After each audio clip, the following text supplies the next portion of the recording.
মুফতি গিয়াসউদ্দিন আত-তাহিরি হুজুর আমাদের প্রিয় নবী হযরত মুহাম্মদ সাল্লাল্লাহু আলাইহি সাল্লামকে নিয়ে কি বললেন শুনুন। সেই নবীর বদন মুবারকে কোনদিন মশা মাছি বসে নাই। সেই নবীর নুরানি বদন মুবারকে পাথর আর সেই নবীর রাস্তা দিয়ে গেলে পাথরগুলো তোলার মতো নরম হয়ে গেছে। যেই নবী গাছের পাশ দিয়ে গেলে গাছগুলো ঝুঁকে গিয়ে রসুল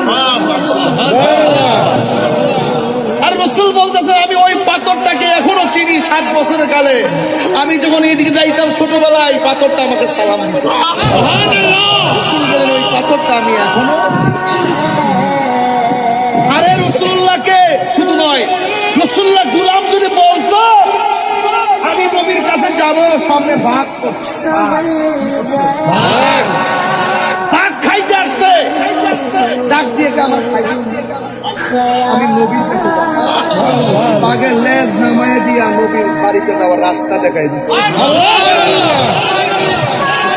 কিনা জানি না।